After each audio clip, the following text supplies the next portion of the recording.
días, niños de cuarto. Vamos a realizar el primer punto de la guía número 2, que fue la guía que recibieron la semana pasada. Recordemos que esa guía es para realizarla, era para realizarla entre la semana pasada y esta semana. Los niños que ya la realizaron, recordemos que esta semana es de retroalimentación de esa guía, o sea que vamos a revisar punto por punto de los que ya lo hicieron. Los que no la han hecho, pues la vamos a hacer. ¿Listo? Y los que la están haciendo, pues la vamos a continuar realizando. Bien. Entonces, dice el primer punto de nuestra guía: realizar las lecturas anteriores, analizarlas, escribir el título del tema en el cuaderno y hacer el resumen de lo entendido en estas. ¿Qué es lo primero que vamos a hacer? Van a tomar su guía, van a tener su guía para que podamos realizar todos la lectura. Van a poner en su cuaderno el título: reproducción en animales vertebrados e invertebrados, y vamos a empezar la lectura. Yo empiezo leyendo y ustedes van siguiendo la lectura en su guía. ¿Listo? Bien, yo les voy explicando entonces párrafo por párrafo para que ustedes puedan ir armando su resumen. Dice: al igual que las plantas, los animales también requieren reproducirse para preservar sus especies. Preservar, o sea, para que sigan existiendo esas especies. Reproducción sexual. La reproducción sexual ocurre entre dos organismos de sexos opuestos: el macho, que es el masculino, y la hembra, que es el femenino. En este tipo de reproducción, el individuo se origina a partir de la unión de la célula sexual masculina o espermatozoide y de la célula sexual femenina, el óvulo. Se realiza en todos los organismos que tienen órganos sexuales. Hasta ahí podemos decir que todos los seres vivos, animales que tienen órganos sexuales reproductivos, tienen una célula de reproducción. En el caso de los machos son espermatozoides, en el caso de las hembras es el óvulo. Bien, continuamos. Los animales que se reproducen sexualmente producen células sexuales o gametos. Gran parte de la diversidad en los sistemas reproductivos de los animales está asociada a los mecanismos que permiten que las células sexuales se pongan en contacto, es decir, los mecanismos de apareamiento. Asimismo, el tiempo y la energía de los animales usualmente se invierten en el proceso de apareamiento. ¿Qué quiere decir eso? Que los animales todo el tiempo, durante todo un año, por ejemplo, pueden llegar a reproducirse en hasta 3 veces al año, ¿sí? Todo el tiempo ellos están tratando de preservar su especie, de que existan más organismos idénticos a ellos o similares a ellos. La reproducción sexual en los animales consiste en 3 eventos fundamentales. Gametogénesis es la producción de las células sexuales. El apareamiento, mecanismos para que las células sexuales puedan juntarse. Y la fecundación es la unión de células sexuales. Entonces, cuando hablamos de gametogénesis, hablamos cuando dentro de cada organismo se empiezan a formar esas células reproductivas, sean machos, sea hembras, sea espermatozoides o sean óvulos. El apareamiento es cuando se forman las parejas para poder formar esos nuevos seres. Y la fecundación es cuando ya se une la célula masculina con la femenina. La gametogénesis tiene lugar en las gónadas, en los testículos en los machos y los ovarios en las hembras. O sea que la gametogénesis, o sea, esa formación, esa producción de células sexuales, ocurre en los testículos y de los machos y en los ovarios de las hembras. Allí las células maduran a espermatozoides o óvulos respectivamente. Bien. Ahora miremos reproducción asexual en el reino animal en los invertebrados. La reproducción o función biológica que permite la continuidad de la vida, junto con la nutrición y la relación, son funciones ligadas al concepto de ser vivo. dependiendo de la complejidad, estructura y condiciones ambientales, los representantes del reino animal pueden presentar reproducción sexual o asexual. ¿Qué quiere decir eso? Que si son organismos muy sencillitos, van a tener reproducción asexual. ¿Y cuáles son más sencillos? Los invertebrados, porque no tienen huesos y no tienen muchos otros sistemas. Entonces ellos se pueden reproducir por sí solitos. Vamos a mirar cómo lo pueden hacer.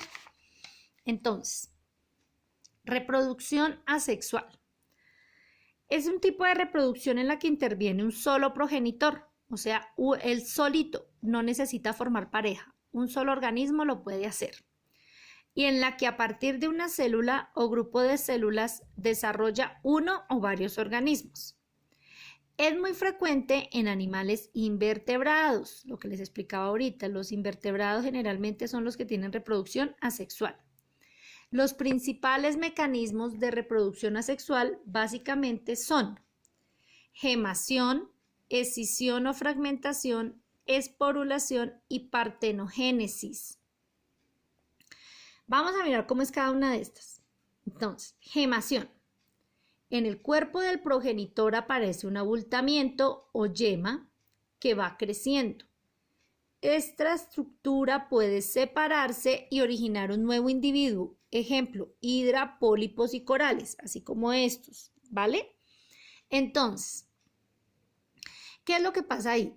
En el cuerpo de estos organismos, sea una hidra, un pólipo, un coral, como en este caso que vemos ahí, se forma un bultico, como un huevito, en una parte del cuerpo, en alguna parte del cuerpo de ese organismo.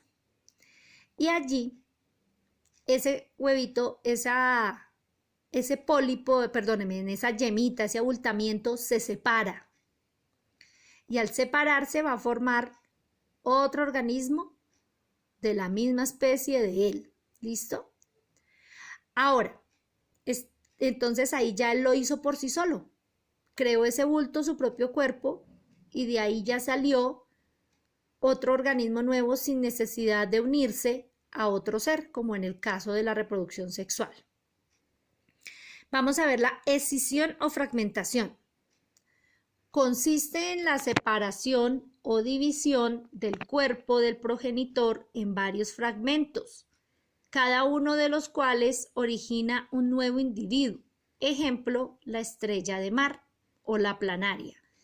Acá está la estrella de mar, la planaria es de la especie de las lombrices, ¿sí? De los platelmintos, ella es una lombriz. Entonces, ¿qué quiere decir eso? Que ella separa, fragmenta, divide una partecita de su cuerpo, se suelta una parte de su cuerpo y esa parte de su cuerpo, ese fragmentico del cuerpo, vuelve y forma otro organismo idéntico a ella. ¿Listo? Sin necesidad de reproducción sexual. Esa reproducción asexual. Bueno, no necesita unirse a ningún otro organismo, a ningún otro ser para unir sus células. No, solamente él parte un pedacito de su cuerpo y ya con eso vuelve a surgir otro organismo igual a él. Tenemos la esporulación. Se suele dar cuando el animal atraviesa alguna época desfavorable, o sea que pierde el lugar donde vive. Estos animales producen unas estructuras semejantes a las esporas o quistes, también son como huevitos que saca ese organismo, que tienen una fuerte cubierta. Una vez que la charca vuelve a tener agua, o sea que ya su lugar de vida, su hábitat, el charco en el que vivía, vuelve a tener agüita, esas esporas y quistes germinan, o sea, se abren, vuelven a nacer, ahí ya empieza a nacer un nuevo ser y se desarrolla un nuevo animal. Ejemplo, los rotíferos, estos viven en los charcos. Bien, ahora tenemos partenogénesis. Es una forma de reproducción basada en el desarrollo de células sexuales femeninas no fecundadas, es decir, el desarrollo embrionario del huevo haya sido o no fecundado. Se cree que el desarrollo embrionario del óvulo sin fecundar se debe a factores ambientales, químicos, hormonales. Se conoce de casos de partenogénesis en forma natural en platelmintos, rotíferos, tardígrados, insectos, anfibios. O sea que en este tipo de animales se puede dar ese tipo de situaciones de partenogénesis. Algunos peces tropicales y reptiles. En el caso de los mamíferos no se conoce de caso de partenogénesis en forma natural. Sin embargo, se ha inducido total o parcialmente en conejos y ratones. Entonces, el partenogénesis, ¿qué es? Es que el mismo organismo madura por sí solo un óvulo, ¿sí? Y ese óvulo se desarrolla y forma un nuevo ser. Pero se ha dado en algunos casos únicamente en organismos invertebrados. En mamíferos, en organismos vertebrados, no se da ese tipo de reproducción.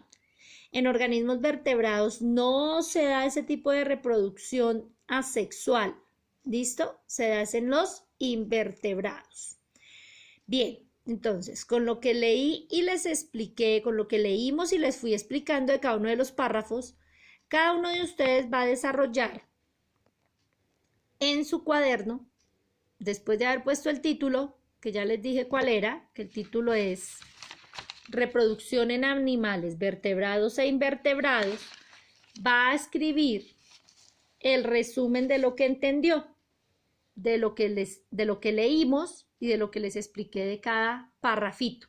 Entonces, el resumen de lo que entendió. No importa si es 2 renglones, 3 renglones, 5 renglones, 10 renglones. Cada uno mira lo que entendió y lo escribe en su cuaderno. Bueno, no interesa qué tan largo sea. Lo que interesa es que haya entendido y que pueda escribirme con sus palabras lo que entendió. Bueno, recordemos que la idea es que cada uno debemos realizar nuestro trabajo por sí solito.